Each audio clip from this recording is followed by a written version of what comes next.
Hey everybody, my name is John DePietro, and I want to welcome you to this edition of My Life with Kenny Rogers. But you know, the best part about this, it's not about my life with Kenny Rogers, but the life of our guest tonight. And so often we talk about the Kenny Rogers family, and we really have a Kenny Rogers family tonight. But as we go through these videos, I want to tell you that there are several of them, from many band members to super fans to the crew to even Kenny's bus drivers, that type thing, because it really is a family. So what I want you to do is, down in the bottom right-hand side of your screen, there's a little red button that says subscribe. So hit that button, and then there's a little bell. Hit the bell so that whenever a new one of these comes out, you will get it before the general public. Remember, these are not sold in stores, so they're only available through this special internet offer. So with that being said, I'm going to press this other button that says gallery view and welcome our very special guest tonight, Randy Dorman and Annie Dorman. Annie's the better looking one, and she's in red. Randy's the guy just like me with the come on, where's that shirt? I can just barely squeeze into this shirt. There you go. So as soon as we're off, the shirt comes off too. But welcome, guys, and we're so happy to have you with us, and we want to hear your story. Well, thanks for having us. Thanks for having us. Our life with Kenny Rogers. Yep. Woohoo! Yeah, and Annie told me something very interesting just before we went on the air, is that this was an arranged marriage. Absolutely. Kenny's fault. Well, So- we've known each other. We've known each other prior to our becoming a husband and wife. We used to play tennis a lot, as you know. Hit and giggle in Las Vegas. In Vegas, and she was married, and I was married, and it was just a mutual friendship that, you know, she was, you know, during that part, she lived in Vegas at that time, and we'd all play doubles and tennis and stuff like that.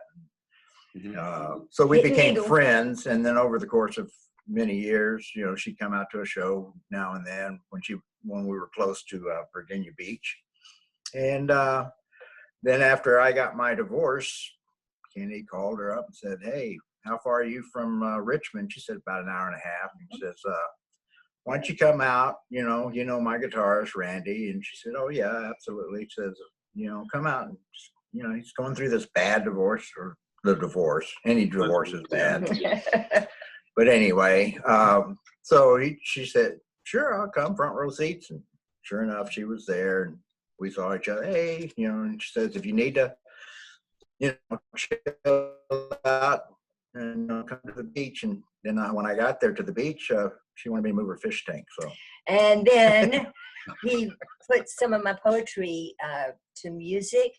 I met Kenny in 1968 with the first edition, and we became great friends. He was a super mentor to me.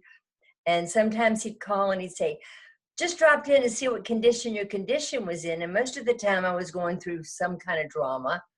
So, Some kind of drama. yeah, You for know what? sure. her life's a soap opera. My What can life's a soap opera. You know. We kind of threw you right into here without even introducing who you are. And Randy's certainly the more visible guy as far as the stage is concerned. And Randy played guitar. Is it guitar or guitar, Randy? Well, it's guitar. Guitar. Okay. Yeah, but we With can Kenny say guitar for if you want. close to 40 years. And Well, no, it was 40 years exactly, 77 to 17. okay, there you go, to 2017. And Right. Annie's been And around. we I was- met her many years ago over on 16th Avenue South, when we kind of, remember we did that spoof video for Randy? Oh yes, we roasted him. Yeah. Well, we kind of talk about that every once in a while. Well, we sure do. Dial-a-doll. Oh Oh, gosh. dial. I'll have to And find that.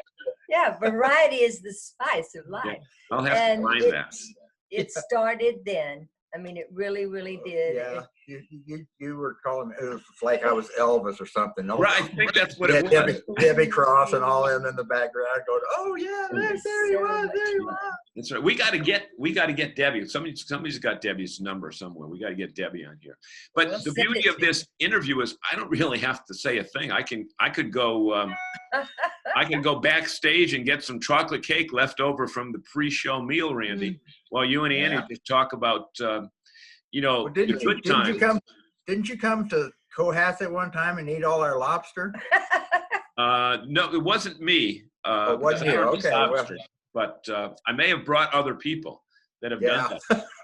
And the funny thing that you mentioned that is because for those of us that aren't on the road with you guys, we think that you guys don't even know what city you're in or don't remember one city from another. But that's not true because remember when we'd go to Beverly with North Shore Music Circus and that Italian restaurant used to cater the food and everybody liked those, what they had, those ravioli, lobster ravioli or sweet potato ravioli. But Annie, they didn't miss home cooking, so don't think that they were eating in Burger Kings because those guys ate pretty well before the show. Oh, I know. I went out on many tours, and I just enjoyed it so much. And, of course, seeing you and all the family that grew through the years. When we did the first 50 in Connecticut, I got a chance to ride on the plane with the original first edition out of Nashville, and it was like, oh my gosh, it was just heavenly. It was just heaven sent, as was Randy, of course. The only prenup we had is that if they were touring a beach, that I would go on the tour and use his air miles or whatever. And so the first tour was Australia. I've been to Australia 3 times. We've been there 9. They've been there 9. 9 times. Wow. Yeah. But the first time we went, we saw 25 beaches in 30 days. So I thought I was good. I thought I totally caught up on my whole marriage for the beach fixes. Then there was Hawaii. We did a 45-minute show, and then we're there 5 days. Not just those are the good ones. Yeah, not just the wives, but the kids, the grandbabies. Yeah. Penny was always so gracious to bring the family out, and it was, like I say, heaven sent. From the time I met him, even though there was a lot of drama going on in my life, which is, par for my course, it was just amazing, the people and the families that he brought together and stayed together. We're still conversing with everybody. Yeah, from the toy shop. Toy shop. And we just talked or had a shout out from Johnny Chamorro the other night. Yeah. Our Bruno Bear. Okay. On tour with the toy shop. We just locked in because that's the way Kenny enjoyed it. He liked having all the family together. I had 55 people in the meet and greet in Virginia Beach because we had done a CD release party. Randy's got, five instrumental albums out. So old that they're out of print now. Well, the first one was Through the Years that he did with Chuck and Warren, all instrumental, and we sold those at the Grand Palace in Branson. And just talk about, I know that some of your shows you've said, what's your favorite Kenny Rogers song? Well, it depends on what was happening in life, but it would have to be Through the Years. You think? Well, I mean, I kind of like Lucille and Gambler because that sort of kept him out there for, 40 years. Mm-hmm. Yeah. So Annie, did you ever say, when your husband's on the road as much as they are, did you ever say to him, "Oh, are you going back out soon?" Did you ever say that? No. It was, "When are you leaving again?" And take me with you. When are you leaving? So it must have been, we're jumping all over here chronologically, but it must have, Randy, actually, both of you, it must have been an adjustment in the first part of 2017 when you weren't out there. And actually, you were still thinking you were going back out, right? Well, it was Christmas show. 18. Yeah, 2017. We already had 20 dates on the books. In fact, when we were backstage, Kenny says, "I want to try to do another 40 40 to 50 dates next year. And so we all just said, oh, hey, great. We'll see you guys next year. Yep. So it was never a closer for when we got the call that he was not going to be continuing forward. But yeah, it definitely was an adjustment, but nothing really changed in our world because I have the recording studio here. I have the photography studio here, and people talk about the photography thing, because wasn't Kenny kind of responsible for your absolutely. He gave me my first. Yeah, he gave me my first camera. He gave me his Olympus gear. He was moving into Nikon, and in 81 we went to South Africa, and I sort of shadowed him, and he sort of helped me, mentored me on what it was that I needed to do to take, framing of the shots and kind of thinking behind all the different things, the back light versus front light and all that kind of stuff. I'd work with him many a night, many an afternoon. We'd shoot at his photography studio there at the farm. We'd fly out that evening to a show, get back on his plane and fly back to the farm. And then that night, he and I would go into his darkroom and develop what he shot earlier that day. So I learned a lot about lighting. That's with that big format stuff, right? Mm-hmm. With where they put the drape over your head and you look. Well, he had a 10 by 10, he had a 4 by 5, he had a 35. He did all of them, and it was just basically. He did a lot of his landscape photography was done with the 4 by 5 that he'd haul around. And, it got easier with the 35 when we came into the digital world.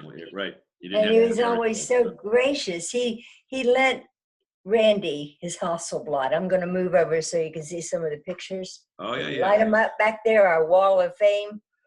I call it our wall of shame, but it's our wall of fame. A lot of the people we do photographs. Kenny, Dolly, Linda, couples, and I never forgot some of the mentoring he gave me. He endorsed my school for modeling and acting in Virginia Beach in the 80s. And he also gave us his blessing to some of the band. To mentor kids. To mentor kids coming up. A lot of kids that come to Nashville don't have $10,000 a song.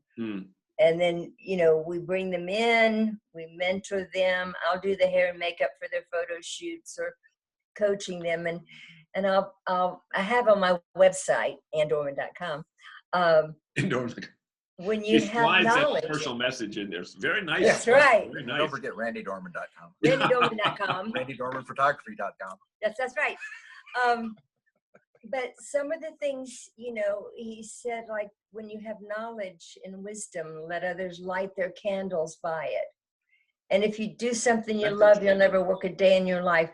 Yep. These are things that are indelible in my heart. You mentioned a couple names just a moment ago in passing, but Dolly and Linda. Talk about your Annie. I'm talking to you now, not Randy. Randy, you talk about your relationship with Dolly and Linda. Oh my word! We used to say, my mom and I used to go to a lot of the concerts after I'd met Kenny, and every year about Easter time, Kenny and Dolly would come to town, to Virginia Beach, and we'd all gussy up the gospel of love according to Kenny and Dolly. I mean, rocking the world with the music and the relationship that they had. Linda Davis is our neighbor. Yeah, we could throw a rock and hit her house. Yeah, just about. And she does the stage performance thing. And we'll send students to her. She sends students to us. Okay. We sure do, because she's one of the best as far as, I mean, when we went to Gstaad, Switzerland, when Kenny broke Lady A, it was just amazing. Okay, so let me time out you there for 1 second. Okay. You mentioned Lady A. For those people who don't know who Lady A's relationship with Linda is, do you want to explain that? I sure do.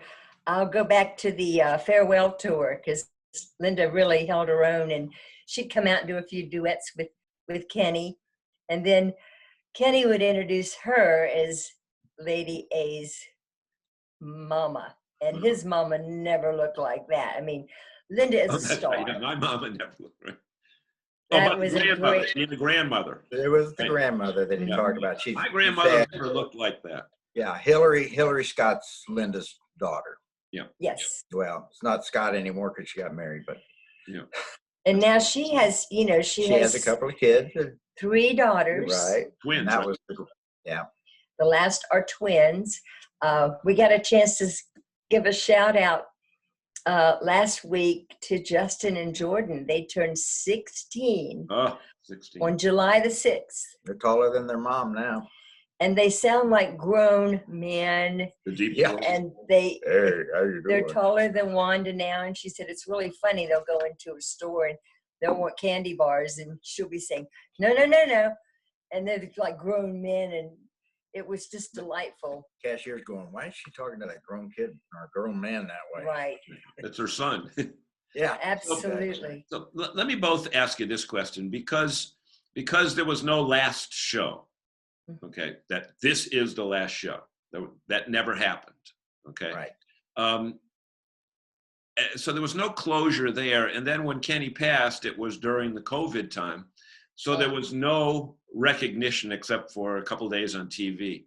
Doesn't it feel weird that he's not here, that nobody's had a chance to hug? Yes. Yeah. We did have what we call we were going to do it annually, but that was in 2018, where we had a group of everybody that, come here for the KR family reunion. Edgar was here, and Bobby some of the Daniels first was edition. here. It was great. Gene Lorenzo, everybody, Keith, Dawn, and myself and Annie kind of put it together. We had it here at our house. And it just grew and grew and grew because the family was so big. And then once we kind of got the first one out of the way, we were going to do another one. Of course, the COVID thing hit. Oh my, it was. It's last year we weren't able to get it organized in time to get it done. So we were going to do it this year, and that's why it hadn't gotten done this year. Yeah.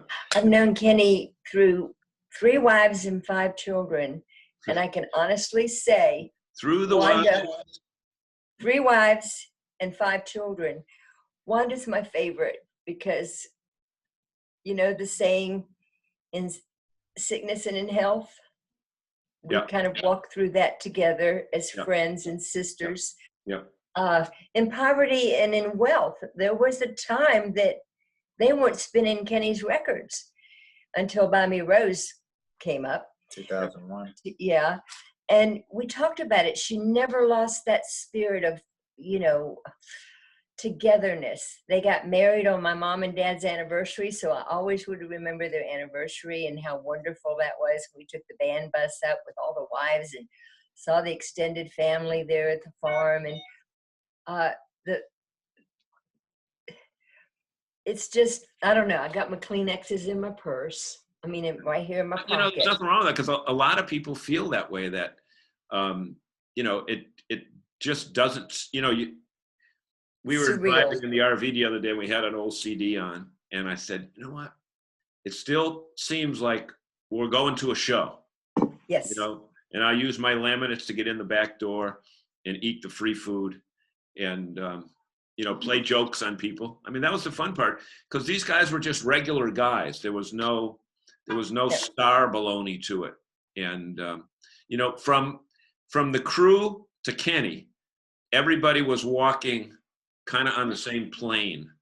Would you agree with that, or am I just looking at it from a simplistic? No, absolutely. I there was definitely the hierarchy, of course, Kenny being the reason that everybody was there, but he was never pretentious about his stardom. He was what you see on TV was what you got in real life. He didn't become a persona to become this star and then be somebody different when he was, backstage and stuff.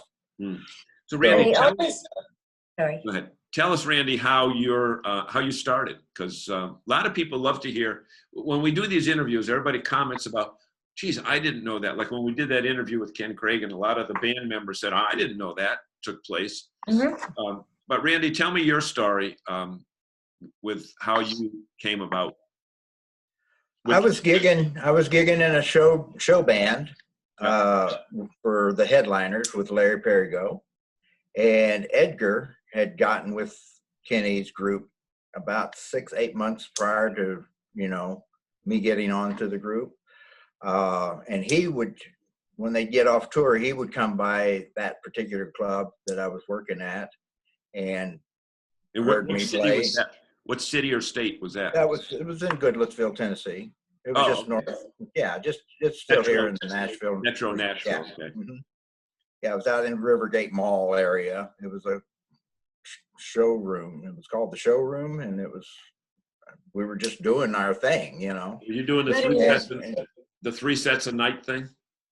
Yeah, 3 sets a night, 4 sometimes on weekends and stuff. It was that 45 on, 15 off type thing. Yeah. That whole thing.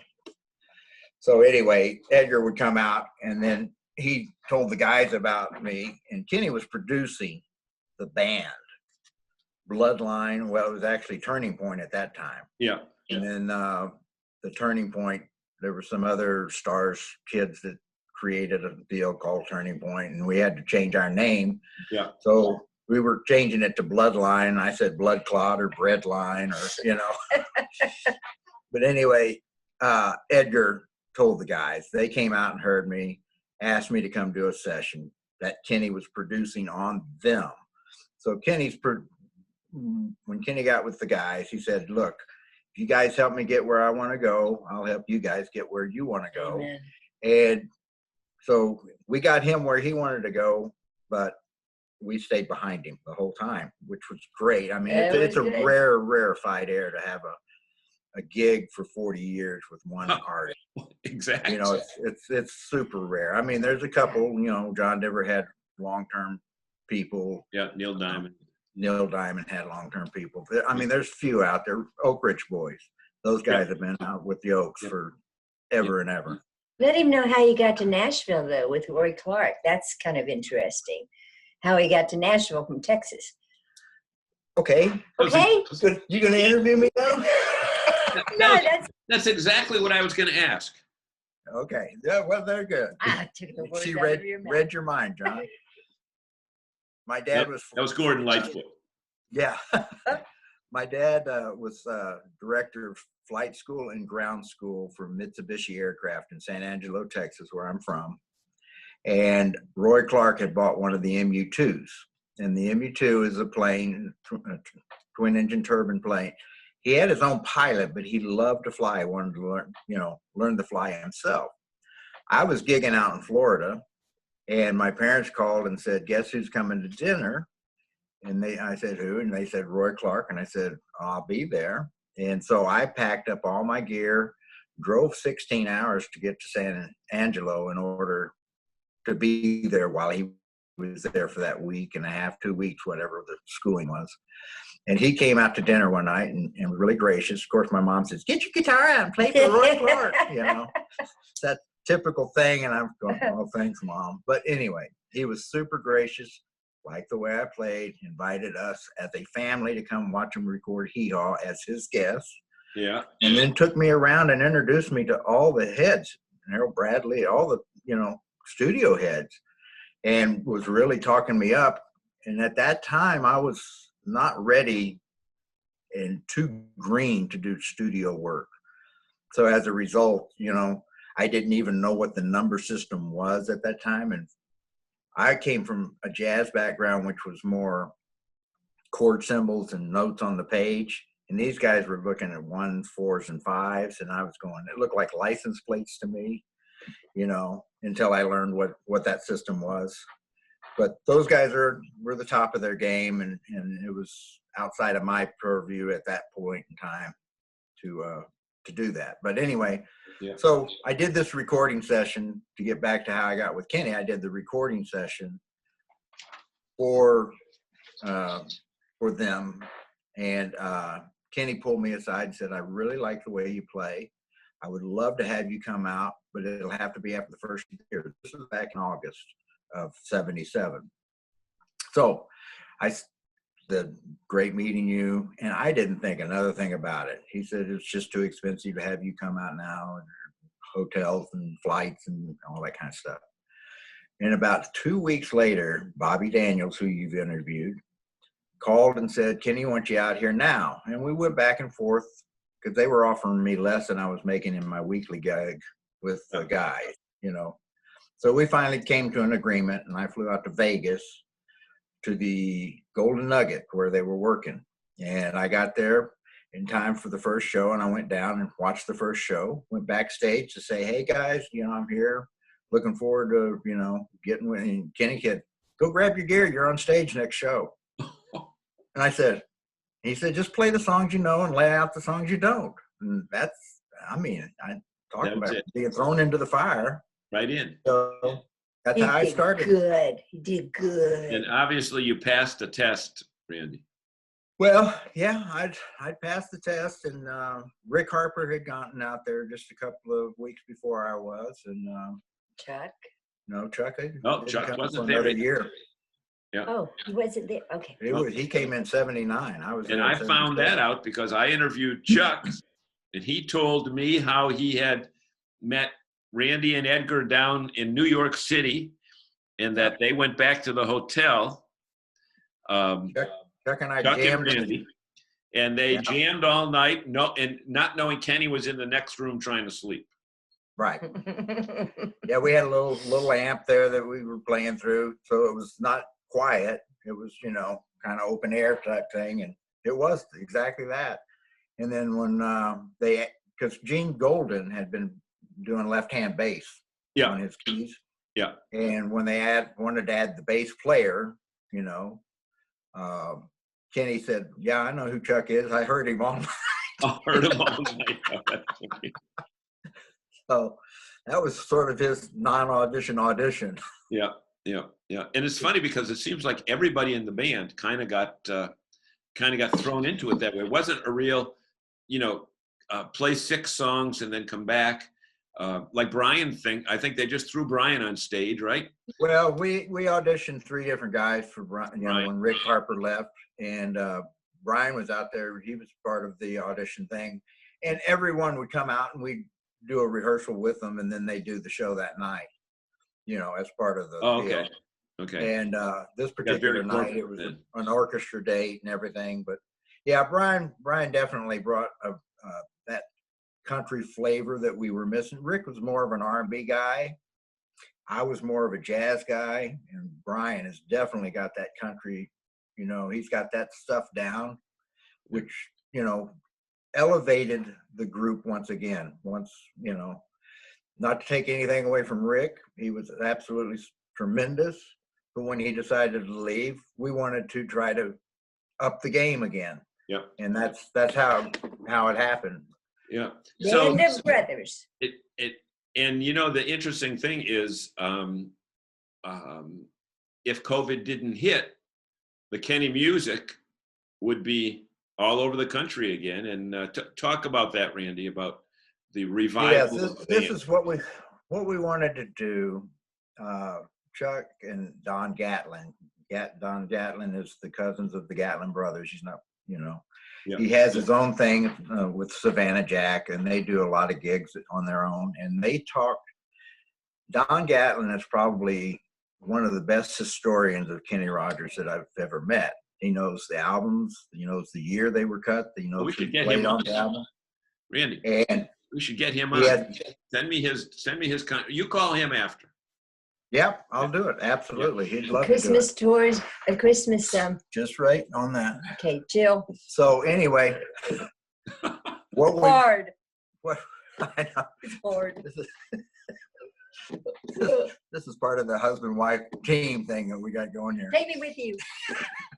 Anyway, we through Don and Chuck speaking with each other, he said, I would love to do a tribute. And then we decided, instead of doing a tribute to Kenny, we did an homage to his music.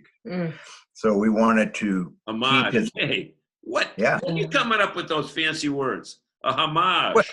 A homage, yeah. Homage. We got his blessings. We got his blessing via Wanda.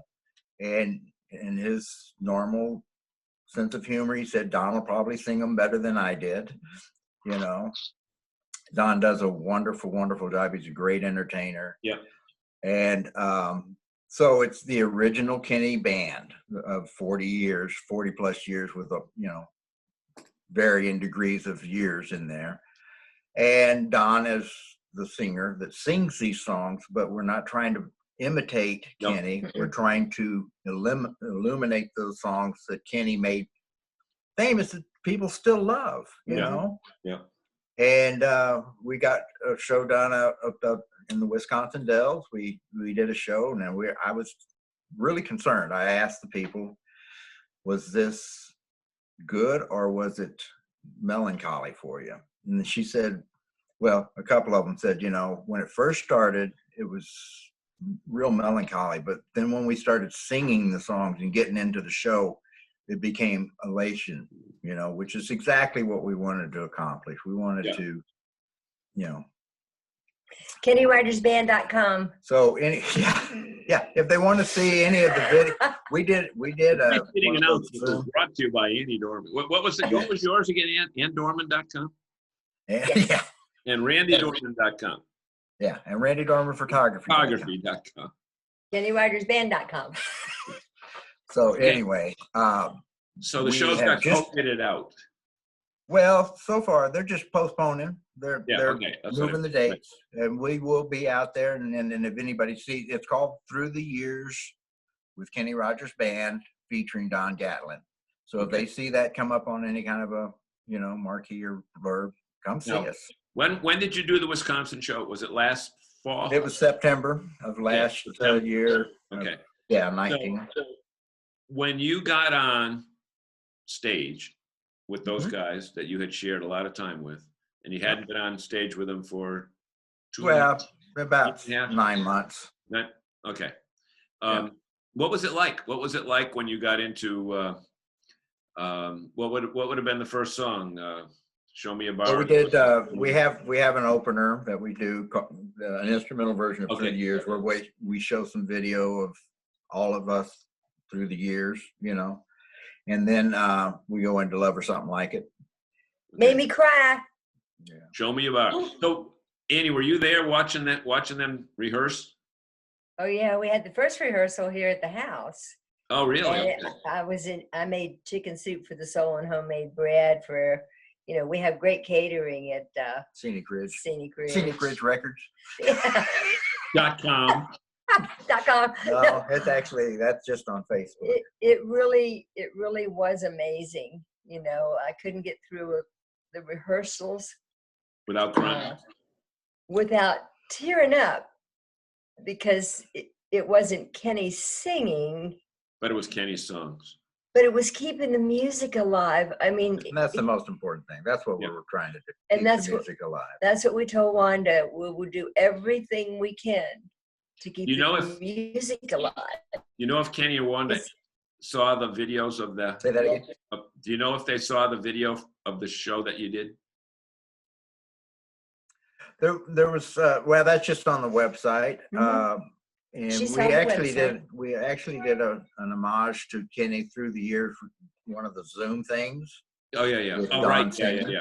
Yeah. And that's on the website as well, if they want to see Don singing and us playing from California to Florida. That would be cool. Yeah. So those kind of things. Yeah. So Life After Kenny, actually you guys didn't really skip a beat because of the fact that you had your careers going and you could walk into the photography studio. Yes. So it wasn't like some of the other guys had to totally retool. You were pretty darn lucky. Well, I was also fortunate enough that I'm old enough that I could have taken Social Security, so that helped. Whew, did it ever?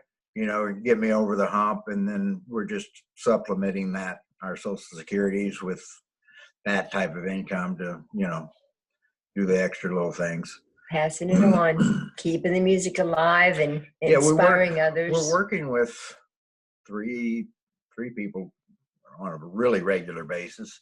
Macy Ruggiero, which is I said it wrong too, didn't I? Ruggiero, Ruggiero. She's got a YouTube channel. She's got videos up. Lucas Ciliberti, Cilit. Ciliberti. We worked Thank with you. him for 10. We worked with Lucas for 10 years. He actually, met Kenny, and he has 55 music videos on his YouTube channel. Okay. And then Maggie Perry. Maggie Perry. She's the young lady we're working with right now. We just finished a video on her. 15. 15. Wow. Yeah. Cool. So, Randy, I'm sure you're looking forward to this COVID thing getting over with, so that so both of you can hit the road. Because Annie, you're going to go with them, right? Yes. No, she keeps saying, "When are you guys getting out on the road?" You can sell T-shirts. Yeah, there you go. Or programs. Live 24/7 is definitely different, but it's good. We sort of have different hours. I'm a musician's hour. She'll fall asleep on the sofa. She'll wake up and watch a couple of things with me, and then she gets up in her morning hours and does her thing, and then I get up, 1 or 2, 3 in the afternoon, 6 o'clock at night. I'm one of the few people that see sunset and sunrise every day.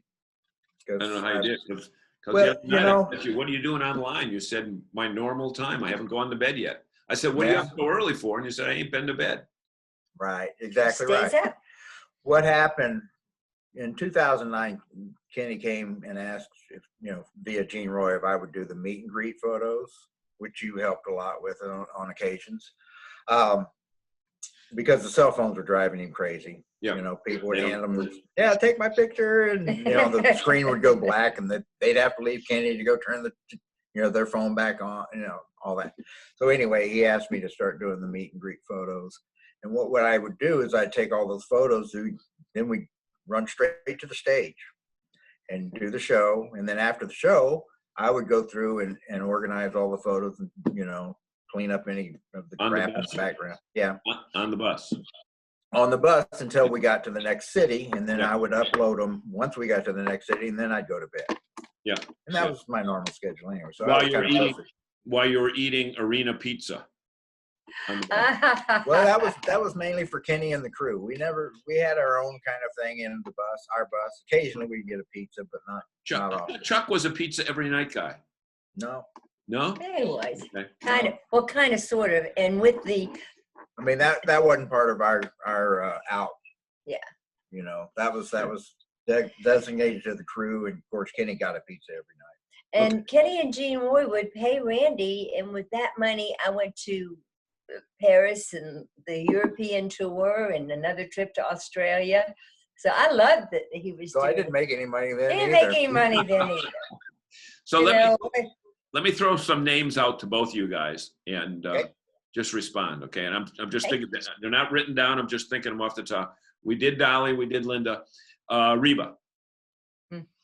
Yeah, Reba was great. She the only time that I got to interact with Reba and be a part of that scenario was when Kenny took her over to Australia with us. Australia. Yeah. And that was the 25 beaches in 25 days tour. And on her she had a catamaran in Australia, it was a yacht. It was huge. From the record label. Jacuzzi on the back, and it was really incredible to meet. So that's when we first met Linda Davis, wasn't it? And her band Yeah, they were Linda and Lang were actually working in her band during that period of time. Yeah. I actually met Linda before that because she came out and opened for Kenny in place of Garth Brooks. Garth Brooks. He was great. He actually opened for us a few shows. Right. And at the Christmas time, and then over the years, he did Kenny's Christmas special with his wife. Trisha Yearwood. Thank you. She's my memory. And we just did a Keith Whitley thing at the Country Music Hall of Fame with Lori Morgan. And yeah, Lori does the thing every year honoring Keith Whitley's music. And Garth and Trisha came in, and Garth remembered Randy because he kind of wasn't Edgar producing it, and you were playing guitar for Garth, and it was He's still so incredibly friendly. Garth was great. Yeah. Garth has always been a true gentleman. Trisha too. Yeah, Trisha's sweetheart. Billy Dean. One of our faves. Yes. I had done a Christmas album where I did all the arrangements 2004. in 2004 for Billy Dean, and he never really released that album. So I called him up and I said, we're doing this Kenny Rogers thing. Would you be gracious enough to allow us to use my arrangements for our thing so we can sell them on the tour and stuff? And he said, absolutely. So I had Don come over here and sing all the songs of the arrangement and production that I'd done for Billy's album that we are now going to be releasing as, the Kenny Rogers Band featuring Don Gatlin Christmas album. Wow. And when Billy did the toy shop in Branson, they were looking for the angel, and we were working with a little girl named Chloe Chanel. And so she auditioned for the part, she got it, and then Billy took her under his wing and produced her, and even got her on the Opry how many years ago? That was a while back. The Opry, she got to sing on the Opry, which was great, but she was on AGT. She was also on American Idol. American Idol. Darling little girl, she just moved to Nashville. She said, I'm moving there, I think, anyway. I don't care, COVID or not. We need to get back to life. Yep. And soon. And I feel like we will. And in the meantime, the virtual thing is great. How cool is this, being able to talk to you? Whoops, watch my hands. Yep. Well, I'm Italian. When you figure what we're doing here, you would have needed 2 big broadcast trucks to do. Definitely. And, That's true. we could have done it via Facebook and gone live with this, but this is We love Billy Dean. a lot cooler. So Billy Dean, I know if I mention any other names, I'm going to forget somebody, and they're going to say, well, why didn't you mention me, or whatever the case. The 3 can't say girl. The 3 twins. No, not the 3. Tammy Pierce. That's right. Michelle Rogers and Beverly Randall. Yep, the 3. We love Tammy. We love Tammy. We've had her over here. Tammy still works in the studio for me. Yes, she does. Boy, can she sing. Yeah. We just had Tammy on. Did you see the Tammy segments? Yep. Yep. Yes, we did. Yeah. And Michelle's coming. We don't know where Beverly is. Beverly is that large. Everybody sort of lost contact with Beverly. Yep. Yeah. Yep. Tammy was our ballerina. She played Giselle on the Christmas tour and just rocked it. I'm going to tell a little story on Tammy. No. Oh, gosh, She's going to see this. I know she's going to see it. Oh, That's why we're going to love it.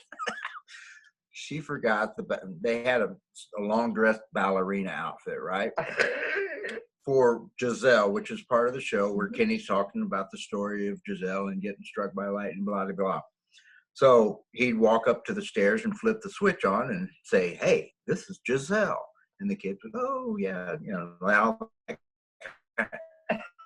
she forgot her outfit one night, didn't get it packed up. So when they got to the next city, she realized that she didn't have the ballerina outfit. So they went and rented a real ballerina outfit with a little tutu. Tutu. And so it was a full moon going up backstage that night. And then when Kenny, he hadn't seen her. And he flipped the light and he goes, this is Giselle.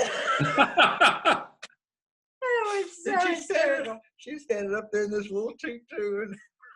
Oh, that's too funny. Anyway, she's going to kill me for that one, but I She just had to is. share. She is. She's Couple more. gonna get you. Sawyer Brown. Sawyer Brown was actually seen by Ken Cragen, which you've interviewed as well, on what was the Ed McMahon show that he had there? Star Search. Star Search. Mm-hmm. That's right. And he saw them and said, man, they would probably be great out here, And they went and actually got a warehouse and taped off where our in the round stage was so they could figure out how they were going to, work the stage. Oh, that's right. Yeah. Mm-hmm. And then they came out and they were out with us for about a year and a half, maybe. Yeah. Millsap. Ronnie Millsap. Oh, he actually worked in the round too. That was a wild one. I remember that how they ever put that piano up there. Yeah. Hadn't Gene Sisk been out playing a little keys for Yeah, Ronnie Millsap. he does a fill in every once in a while. But yeah, Millsap, Oh, what a gosh. singer. Man, what a singer. And Kenny would always do the Ronnie Millsap Christmas song. Yeah. In all the shows, what, It's 35 just not Christmas? Christmas. Yes, that's not Christmas if I can't spend it with you. Oh, I didn't know that was a Millsap song. It's just not Christmas. Oh, yeah. Yep. So you guys, you're looking forward to this because this is, I mean, I can see excitement in your eyes, and I can hear it in your voices that you're not looking back. You're moving Well, on. I know that there's a question that you normally ask everybody: what is the life wisdom that Kenny's brought to people? Mm-hmm. And one of the things out of the 40 years that I spent with him, he was always moving forward. He never looked back. I saw the thing with Bobby where he said he had a 1 year, 3 year, and a 5 year plan. Yep. And that was very true. But Kenny never, ever, I mean, how many people can say they had a hit record in the top 10 over 6 decades? 6 decades. You know? Yeah. Right. And how many guitar players can say they worked with the same guy for 40 years? That's well, Larry Butler had written a book. Larry was his producer for many years. Yeah. And he wrote a book and asked me to put a little blurb in the book and on behalf. And pictures. And so he asked, one of the questions he asked is, what would you tell young musicians going out? Yeah. And I said, it was one of the hardest things it was for me when I first came out, because I had total freedom of playing in that show group. I was from a jazz background. Improvisation was part of my life. And it took me about 2 years to realize that the people came to hear the songs that they were recorded like versus us just jamming them. Yep. So once I flipped my mind, and this is what I was telling in Larry's book, I said, flip your mind to realize that it's more difficult to play it the same way every single time and make it sound fresh than it is to jazz out and improvise those songs every night. And that's what gave our group that cohesiveness, because everybody knew when they were going to play their little licks to stand out and when they were going to, just lay back and play the parts that was, So it was basically, we take the record, we dissect it and try to emulate it at every single step of the time. So when the people came to hear their songs, they heard them like they heard them on the radio. So I'm going to throw this ball to you guys. You guys want to interview each other? Annie, you got any other questions, or Randy? Let's see. We talked about this. I'm going to go off screen because no. I didn't really need to be here. You guys could have done the show. No. We appreciate it so much. We're also in watching some of the other shows, John. Well, that's the reason I know your questions. I know it. That's beautiful. I had to look back and say, what was those? What was life's lesson? See, you added that. What was life's lesson? What was the lesson that you've taken with you for the rest of your life from Kenny? And for me, like Bobby said, that the 1, 3, 5. In my world is don't look back, always look forward. Yep. Mine would be family, extended family, and his kindness and his wisdom. And what was it he always said? He'd have something to true do. happiness is someone to love, Right. someone to love you back, and something to always look forward to. It's positive and loving and kind. And that's what the thing is with the Kenny Rogers Band. The Through the Years thing is a look forward. The kids that we're working with is a look forward. We get more enjoyment out of their success as much as our success, It's just a pay it forward type thing all the time. And if you're constantly looking forward, you can't do anything about what's behind you. Like you can only deal with what's today and make plans for tomorrow. I heard somebody say that that's why the windshield is bigger than the rear view mirror. Amen. That's why jet pilots don't have rear view mirrors either. Yep. That's another. And having known Kenny So what's it like being with Randy Dorman? Oh, it's great, especially when I get a chance to tour the world, and I have my own photographer if I'm up for a role or something, and I've got to change my hair, you know, or something. We just go in the photography studio and shoot another headshot. I've got about 60 headshots, you know, through the years. I love this guy with all my heart. I love Kenny because he got us together. And we See, get I off. don't know if anybody knew that this was a Kenny fix-up. I never heard that before. Well, not in the sense that the fact that we knew each other already. We had been you know, an acquaintance. Yeah. And knew each other from the Vegas tennis days. Yeah, I was nothing, you know, because we were, like I said, we were both married to other people. So it was nothing physical or anything like that. It was just an acquaintance, friendship, and we, you know, I'd see her backstage, hey, how you doing, Ann? That's it. And that was it. And then when he allowed her to come out and she invited me back to the beach, that's when we started, you know, developing our moving aquariums. Yeah, moving an aquarium. And I mean, Ann, you used good judgment in getting a hefty guy like him to move that aquarium for that. Oh, you bet. And all my bags. The first Christmas store I went on, I had 5 suitcases and my cat. 7 suitcases. I counted them. No, well, that one was my purse. Yeah. One for each week. This is it. All right. I told her, you bring it, you carry it. And then she realized that she could get everything into a smaller. One suitcase. One suitcase. Yeah, it happened to be big. It's a big roll one. She and Linda Davis, we were getting off the bus at about 3 a.m. one night. And she had to go to the bathroom, and she got caught in one of those rounding doors. With Linda. With her suitcase. We were stuck. And they started laughing. And it was just hilarious. It really was. I met, you know, Randy for the first time. I was studying dance at the University of Las Vegas. I thought I wanted to be a showgirl until I found out how little they wore, how little they made money-wise, and how hard these girls worked. So I would, you know, run over to the Riviera and play tennis with Randy. Of course, you know, it was, like I said, hit and giggle time. But there was something when 1991. Put the two worst tennis players together. Oh, come on. I got pretty good playing with somebody good like you. Hit some of the planes at McCarran Airport. Yeah, that's it. That was Kenny was a fantastic tennis player. Yeah. You know, he really, really was in the day. So to have been invited over to play with Randy, and Randy you were a lot better than me. But it was fun because, you know, it was a way of kind of merging one year to the next. But in 91, it was really spectacular.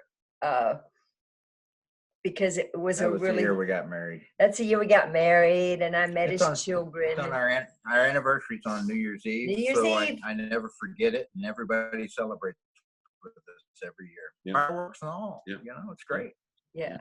Well, I'm getting the button here saying this recording is almost ending here on Zoom.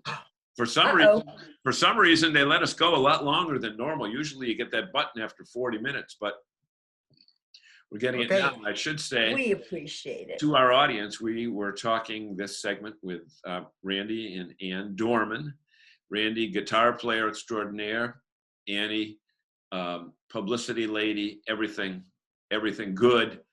And folks, if you like this one, just hit that little button down there that says subscribe, and hit the other button. I don't even know what it is. It's another bell. Oh, it's a bell. And then you get these before the general public does. And the notification bell. Are not sold in stores. And stay tuned because we've got some other special guests coming up. Some former band members, some current band members, some super fans. And I was just while we were here, the texting with the guy he's one of the happiest guys in the world because he got to provide choirs for the Christmas shows for many, many years. His kids still call him and say, thank you so much, Mr. Twist, for allowing me to sing with Kenny Rogers. It was the highlight of my life. So we're going to hear with him, and maybe he'll have a student on with him. Oh, great. As well. Be awesome. And a shout out to Wanda and Justin and Jordan, our extended Exactly. family. And when the time comes, when it's right, Annie, you can interview them, and we'll do this with them. When the time comes. With that being said, let's go out. Randy, what are we doing? Let's go out in what? Blaze of glory. The blaze of glory. All good things must end. See y'all. All right, thanks. It's a wrap.